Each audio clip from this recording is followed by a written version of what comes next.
વાત કરીએ સૌથી પહેલા વીજપોલ વિવાદમાં ખેડૂતો લડી લેવાના મૂડમાં છે। 1111 ટ્રેક્ટર સાથે ખેડૂતોની વિશાળ રેલી નીકળી। શાંતિપુરા સર્કલ પર મોટી સંખ્યામાં ખેડૂતો એકત્ર થયા છે। અમદાવાદથી ગાંધીનગર સુધી આ રેલીનું આયોજન કરવામાં આવ્યું। 1111 ટ્રેક્ટર સાથે ખેડૂતોની ગાંધીનગર સુધીની કૂચ ગુજરાત કિસાન કોંગ્રેસના નેજા હેઠળ પ્રદર્શન કરવામાં આવ્યું। ખેતરમાં વીજપોલ નાખવાનો વિરોધ કરવામાં આવી રહ્યો છે। ખેડૂતો યોગ્ય વળતરની માંગ કરી રહ્યા છે।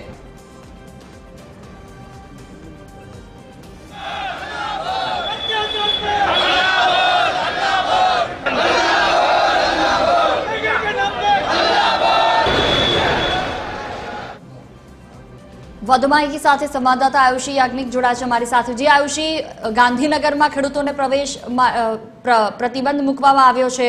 શાંતિપુરા ખાતે આ ખેડૂતો અત્યારે છે, શું માંગ કરી રહ્યા છે અને ગાંધીનગર સુધી નહીં પહોંચવા દે તો ખેડૂતની આગામી રણનીતિ શું રહેશે?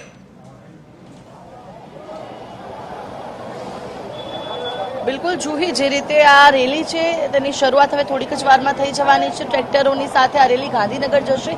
જો કે તેમને પરવાનગી માત્ર ને માત્ર 19 સુધી જ મળી છે, પરંતુ જોઈ શકાય છે કે જે રીતના મોટી સંખ્યામાં ખેડૂતો એકત્રિત થયા છે અને પોતાની જે માંગ છે તે નહીં સ્વીકારાય તો હજુ પણ ઉગ્ર વિરોધ તેમના દ્વારા કરવામાં આવશે તેવી તેમના દ્વારા ચીમકી છે તે ઉચ્ચારવામાં આવી છે। ત્યારે અત્યારે જે પરિસ્થિતિ છે, જે રીતે જે કોંગ્રેસ નેતાઓ અહીં આવી રહ્યા છે ને તમામનું કહેવું છે કે ગાંધીનગર સુધી તો આ રેલી અમે લઈને જ જઈશું અને તેના જ ભાગરૂપે અત્યારે હાલ જોઈ શકાય છે કે દૂર દૂર સુધી અત્યારે મોટી સંખ્યામાં ખેડૂતો જે છે તે અત્યારે જોવા મળી રહ્યા છે। જે વીજપોલની આ જે માંગ છે, જે વીજપોલ લગાવવામાં આવ્યા છે અને તેની સામે જે વળતરની માંગની સાથે અત્યારે હાલ ખેડૂતો છે તે અહીંયા એકત્રિત થયેલા છે। ખેડૂતો સાથે પણ વાતચીત કરીશું કે તેમનું શું કહેવું છે। જે વીજપોલને લઈને વિરોધ છે, શું માંગ છે? આજે 15 જૂનના જે ખેડૂત આજે અધિકાર યાત્રા લઈને આજે સમગ્ર ગુજરાતના અને સમગ્ર તમામ જિલ્લાઓમાંથી ખેડૂતો અહીંયા પધાર્યા છે અને અમે કચ્છથી પધાર્યા છીએ। સરકારને વિનંતી કરવા માટે આવ્યા છીએ, ચેતવણી આપવા માટે આવ્યા છીએ કે આજે ખેડૂતોના ખેતરોમાં જે ઊભા પાકોની અંદર અને ખેડૂતના છાતી ઉપર જ્યારે થાંભલા વીજપોલ નાખવામાં આવી છે, પશુપાલકોના ગૌચરો આ ભારતીય જનતા પાર્ટીના આંખલાઓ ચરી ગયા છે, એને શાનમાં સમજાવવા માટે અમારા આ તમામ અત્યારે ખેડૂતો અહીંયા અમદાવાદ અને ગાંધીનગરની કૂચ કરવા માટે અમે આવ્યા છીએ અને સરકાર પાસે વિનંતી કરવા માટે આવ્યા છીએ કે જો આ ખેડૂતોની માંગ અને પશુપાલકોની ખેતમજૂરોની માંગ નહીં સ્વીકારવામાં આવે તો આવનારા દિવસોમાં ઉગ્ર આંદોલન અને ઉપવાસ આંદોલન, અનશન આંદોલન કરવાની જરૂર પડશે। તો પણ ખેડૂતો અને સમગ્ર ગુજરાતના પશુપાલકો અને મજદૂરો બધા કરવા તૈયાર છે। બિલકુલ, આ પરવાનગી માત્ર 19 સુધી જ મળી છે, તો કઈ રીતે ગાંધીનગર સુધી આ ખેડૂતોની આ ટ્રેક્ટર રેલી પહોંચી? નહીં મેડમ, આમાં કોઈ પરમિશન લેવાની વાત જ નથી। આ કઈ આવેદન પત્ર નથી, આ ચીમકી આપવા જવાની છે। જ્યાં રોકશે ત્યાં બેસી જવાનું છે। અમે અહિંસાના માર્ગે આંદોલન કરવા આવીએ છીએ। આ બધા પોતાની પીડા રજૂ કરવા આવ્યા છે, કઈ લેવા માટે નથી આવ્યા, બરાબર છે? જે પ્રશ્ન છે એને ઉજાગર કરવા માટે આવ્યા છીએ। એટલે અહિંસાના ભાગરૂપે જે રીતે સરકાર ચાલવા દેશે એ પ્રમાણે અમે ત્યાં જઈ અને જે સભાની પરમિશન લીધી છે એ સભા કરીશું। ત્યાં જઈને જો વચ્ચે રોકશે તો રસ્તા ઉપર બેસી જઈશું। માંગ મુખ્યત્વે કઈ કઈ છે? જે રીતે વીજપોલની તો માંગ આપે કહી છે, અન્ય તે કઈ માંગ? મુખ્યત્વે માંગ જો ગણીએ તો બેન, સમગ્ર ગુજરાતના તમામ ખેડૂતો જોઈએ તો ભાવથી લઈ અને બિયારણ સુધી ડુપ્લિકેશન છે ને એ બધા જની માંગ છે। ખેડૂતને એક પણ પ્રશ્ન સારો એવો નથી કે જેમાં એને ફાયદો થતો હોય અને એમાં એને આ સરકારથી ખુશ હોય।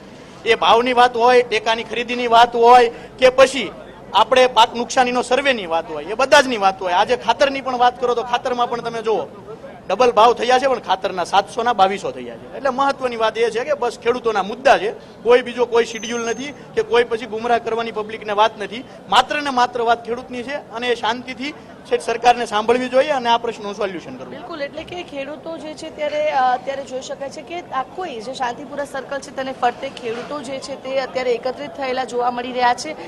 જે તેમની માંગ છે અને તે માંગને લઈને તેઓ અત્યારે જે રીતે ઉગ્ર વિરોધ છે તે વ્યક્ત કરતા જોવા મળી રહ્યા છે। જે આ પહેલા જ જે સરકારની સામે સમક્ષ રજૂઆત પણ કરવામાં આવી હતી કે જો તમે અમારી માંગ નહીં સ્વીકારો તો અમે આવનારા દિવસોમાં જે ભવ્ય જે આંદોલન છે તે કરીશું અને તેના જ ભાગરૂપે અત્યારે હાલ આંદોલન છે તે કરી રહ્યા છે।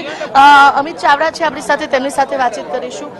અમિતભાઈ, ખેડૂતોની સાથે આપ આવ્યા છો અને જે આ મુખ્યત્વે માંગો છે, શું કહેવા માંગો છો?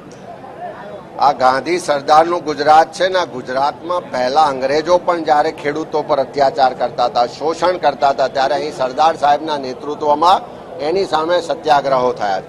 ત્યારે આ નવા અંગ્રેજો રૂપી ભાજપની આ ડબલ એન્જિન સરકાર પણ ગુજરાતમાં ચારે ખૂણે, એ દક્ષિણ ગુજરાત હોય, ઉત્તર ગુજરાત હોય, સૌરાષ્ટ્ર કચ્છ કે મધ્ય ગુજરાત હોય, બધી જ બાજુ ખેડૂતોનું શોષણ કરી રહી છે, અન્યાય અત્યાચાર કરી રહી છે અને જે રીતે ખેડૂતો દેવાદાર બન્યા છે, હવે એમની સહનશીલતાની હદ આવી છે. ત્યારે ગુજરાત પ્રદેશ કોંગ્રેસ સમિતિ, કિસાન સેલ અને ગુજરાતના વિવિધ કિસાન હિતરક્ષક સમિતિઓ દ્વારા આ સંયુક્ત રીતે પોતાની માંગણીઓને બુલંદ કરવા માટે, પોતાના અધિકાર માટે ગાંધીનગર કૂચ લઈને નીકળ્યા છે. ત્યારે અમે ગુજરાતના ખેડૂતોની આ વાતને, એની માંગણીને, એની જે અન્યાય ને અત્યાચાર થાય છે એની લડતને સમર્થન કરીએ છીએ અને સરકાર પાસે માંગણી કરીએ છીએ કે અંગ્રેજોની નીતિ છોડો. આ ગુજરાતના ખેડૂતો મહેનત પરસેવો પાડીને લોકોનું પેટ ભરવા માટે ધાન પેદા કરે છે.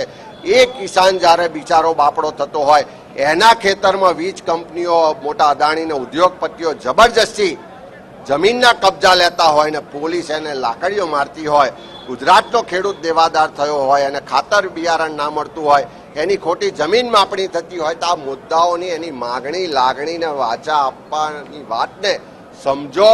નહીં તો આવનારા દિવસોમાં આ જ ગુજરાતની ધરતી પરથી નવા અંગ્રેજો સામે નવી આઝાદીની લડાઈની શરૂઆત આ કિસાન અધિકાર યાત્રાથી થશે. અચ્છા, જે રીતે મંજૂરી માત્ર 19 સુધી મળી છે, તો કઈ રીતે આટલી મોટી સંખ્યામાં ખેડૂતો ગાંધીનગર સુધી પહોંચશે? ગાંધીનગર એ ગુજરાતની રાજધાની છે. ગુજરાતના એક નાગરિકનો ત્યાં અધિકાર છે. ખેડૂતના ખેતરમાં વગર પરમિશને ઉદ્યોગપતિની કંપનીઓ થાંભલા નાખવા પહોંચી જાય અને ગુજરાતનો માલિક, ગુજરાતનો ખેડૂત, આ ધરતીનું જતન કરવા વાળો ખેડૂત ગાંધીનગર જાય અને એને પોલીસ રોકે, એને મંજૂરીઓની આડાશ ઊભી કરે. આ સરકારને કહેવું છે કે આ અંગ્રેજોની નીતિ છોડો, નહીં તો આ નવો સત્યાગ્રહ શરૂ થયો છે એ આવનારા દિવસોમાં આખા ગુજરાતના લોકો આ લડાઈમાં સમર્થન થશે ને ગાંધીનગરના દરવાજા તમે ગમે તેટલા બંધ રાખો, ગુજરાતના ખેડૂતો ગાંધીનગરના વિધાનસભાના દરવાજા ખોલીને વિધાનસભામાં પોતાની વાત પહોંચાડશે. બિલકુલ, એટલે કે જે રીતે ભલે મંજૂરી ન મળી હોય પરંતુ તેમના દ્વારા આ જે ઉગ્ર વિરોધ છે તે કરવામાં આવશે જ. ગાંધીનગર સુધી તમામ ખેડૂતો પહોંચશે જ.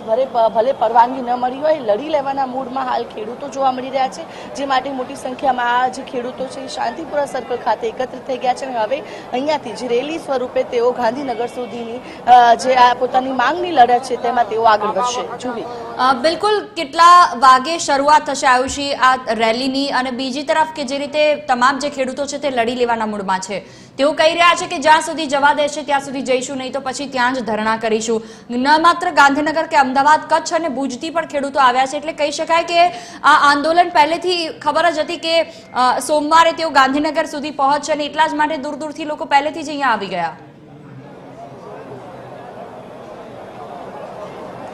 બિલકુલ, જુઈ ન માત્ર થોડા દિવસોથી પરંતુ 15 દિવસ પહેલા જ ખેડૂત આગેવાનો દ્વારા જે સરકાર સમક્ષ એક રજૂઆત પણ કરવામાં આવી હતી કે તેઓ પોતાના જે ખેડૂત સંગઠનો છે કે જે તમામ ખેડૂતોની સાથે આ પ્રકારે વિરોધ કરશે જો તેમની માંગ નહીં સ્વીકારવામાં આવે. જો કે સરકાર તરફથી કોઈ પણ જે તેમને નિર્ણય જે છે તે ન આવ્યો, જેને લઈને ખેડૂતો છે વધુ ઉગ્ર બન્યા અને હવે તેઓ ગાંધીનગર સુધીની આ જે કૂચ છે, જે ટ્રેક્ટર રેલી છે તેનું આયોજન કર્યું હતું. જો કે ક્યાંક ને ક્યાંક જે મોટી સંખ્યામાં જે ખેડૂતો એકત્રિત થઈ રહ્યા છે તે જે સરકાર માટે પણ ચિંતા ઊભી કરી શકે છે, કારણ કે ખેડૂતોનું કહેવું છે કે ભલે પરવાનગી ન મળી હોય પરંતુ તે જશે ગાંધીનગર સુધી. ખેડૂત સાથે આપણે વાતચીત કરીશું. જે આપની માંગ છે, આ પહેલા રજૂઆત કેટલી વખત કરવામાં આવી હતી? આમ તો આપ સૌ મીડિયાના મિત્રોના માધ્યમથી આ વાત સતત ગુજરાત સરકાર સામે પહોંચી રહી છે કે કોઈ ખેડૂતોના ખેતરમાં ઘૂસી રહ્યું છે, એમને મારી રહ્યું છે, 10-10 વર્ષના બાળકોને ડિટેન કરી રહ્યા છે, મહિલાઓને ડિટેન કરી રહ્યા છે, લાઠીચાર્જ થઈ રહ્યો છે. ઘણા સમયથી આ સંઘર્ષ ચાલે છે, પણ આખરે આ સંઘર્ષ ક્યાંક ને ક્યાંક લોકલ લેવલે સંતોષાયો નહીં, જિલ્લા લેવલે સંતોષાયો નહીં, કોર્ટના દ્વાર ખખડાવીને પણ મેળ આવ્યો નહીં. એટલે ખેડૂતો, સજ્જન લોકોનું એક ટોળું આજે ગામડેથી પરસેવો પાડી અને ગાંધીનગર સુધી જવા નીકળ્યું છે અને અમદાવાદ પહોંચ્યા છીએ. આશા રાખીએ કે આ વખતે સરકારના કાને વાત પડે. જે રીતે રજૂઆત અનેક વખત કરવામાં આવી છતાં પણ સરકારના પેટનું પાણી હલ્યું નથી. હવે લાગે છે કે આ ટ્રેક્ટર રેલીથી સરકાર ક્યાંક ને ક્યાંક તમારી માંગો સ્વીકારશે. ખરેખર બેન, તમારો પ્રશ્ન ખૂબ જ ગંભીર અને સમજવા જેવો છે, પરંતુ આ હિટલરશાહી સરકાર ખેડૂતોને ન્યાય આપવા માંગતી નથી. એ નરી વાસ્તવિકતા છે. જગતનો તાત રોડ ઉપર છે, પરંતુ આ સરકાર છે એમને ન્યાય આપવા ઈચ્છતી નથી. ખરેખર એના ખેતરની અંદર તમે જુઓ તો એમની પરવાનગી વિના અથવા એમને કોઈ પણ પ્રકારનું વેતન દીધા વિના જો એની સાથે જે અન્યાય કરવામાં આવે છે એ ખૂબ દુઃખની બાબત છે. સરકારને અમે કહેવા માંગીએ છીએ, આ દેશ છે હરિયાળી ક્રાંતિને માનનારો દેશ છે, આ જગતનો તાજ છે, પરંતુ જગતના તાજ સાથે હિટલરશાહી જેવું વર્તન, ઈસ્ટ ઇન્ડિયા કંપની જેવું વર્તન કરી રહ્યા છે. જેમ પોતાના નફા માટે મળતિયાઓને લાભ આપે એવું શાસન આજે કરી રહ્યા છે. એના મળતિયા ઉદ્યોગપતિઓ સાથે, એના મળતિયા લોકો સાથે માત્ર ને માત્ર ખેડૂતોના નુકસાનના ભોગે કામ કરી રહ્યા છે. એ ખૂબ દુઃખની બાબત છે. બિલકુલ, એટલે કે જે રીતે રજૂઆત કરવામાં આવી, હિટલરશાહી જે છે તે કરવામાં આવી રહી છે સરકાર તરફથી, તેવો જે આક્ષેપ છે તે ખેડૂતો દ્વારા કરવામાં આવ્યો છે. ત્યારે હવે થોડીક જ વારમાં જ્યારે અમદાવાદ ગ્રામ્યથી જે ટ્રેક્ટરો સાથે ખેડૂતો નીકળ્યા છે તે શાંતિપુરા પહોંચશે, ત્યારબાદ આ ટ્રેક્ટર રેલીની શરૂઆત થશે. જુહી, બિલકુલ, તમામ જાણકારી બદલ આભાર. આયુષ આપણી સાથે અપડેટ માટે પાછા ફરીશું. તો ખેડૂતોની જે માંગ છે, 5 અલગ અલગ માંગો, જમીન માપણીની હોય, ખેત પેદાશોની હોય, નકલી બિયારણની હોય કે પછી વીજ પોલ લગાવવાની માંગ હોય, આ તમામ અલગ અલગ માંગોને લઈને તેઓ અહીંયા રસ્તા પર ઉતરી આવ્યા છે. આ પહેલા તમામ માંગોને લઈને 15 દિવસ પહેલા તેમણે સરકારને રજૂઆત પણ કરી હતી. તેમ છતાં તેમની રજૂઆત સ્વીકારવાનો ઇનકાર કરવામાં આવ્યો હતો અને હવે તેઓ રસ્તા પર આવ્યા છે. ઉગ્ર વિરોધ કરવામાં આવી રહ્યો છે. શાંતિપુરા સર્કલ થી ગાંધીનગર સુધી રેલીનું આયોજન છે. ગેનીબેન આપણી સાથે છે, ગેનીબેન સાથે વાતચીત. ગેનીબેન, આપ પણ જોડાયો છો ખેડૂતોની સાથે, શું કહેશો? આપની સરકારને શું રજૂઆત રહેશે?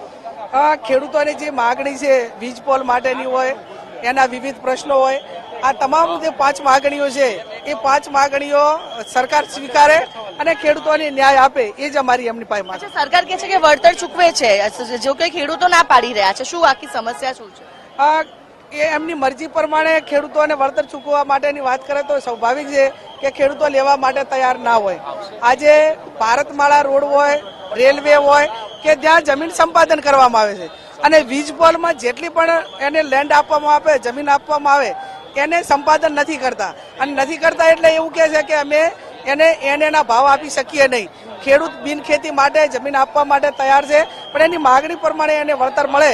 આજ તમે કોઈ મોબાઈલના ટાવર ઊભા કરો તો પણ મહિને તમે એને ભાડું આપો છો. તો ખેડૂતોની માગણી છે કે જેટલા અમારા ખેતરમાં ટાવર ઊભા થાય, જે મોબાઈલના ટાવરોને જે પ્રમાણે મહિને ભાડું આપવામાં આવે છે એ રીતે ખેડૂતોને મોબાઈલના ટાવરના રેટ ગણીને ભાડું આપે તો પણ ખેડૂતો તૈયાર છે. અચ્છા, પરમિશન ખાલી 19 સુધી જ છે. હવે ખેડૂતો ક્યાં સુધી રેલી કઈ રીતે લઈ જશે ગાંધીનગર? અમે ગાંધીનગર પહોંચવાના પૂરેપૂરા પ્રયત્નો કરશું. બિલકુલ, એટલે કે પરવાનગી ભલે 19 સુધી હોય, પરંતુ ગાંધીનગર પહોંચવાના પૂરા પ્રયાસો છે તે કરવામાં આવશે. ગેનીબેન ઠાકોર દ્વારા જે જણાવવામાં આવ્યું કે ખેડૂતોને યોગ્ય વળતર નથી મળી રહ્યું અને જે રીતે હુકુમ ચલાવવામાં આવે છે તેના વિરોધમાં તેઓ ખેડૂતોની સાથે જોડાયા છે. કેમેરા પર્સન તુષાર પરમાર સાથે આયુષ યાજ્ઞિક, TV 13 અમદાવાદ.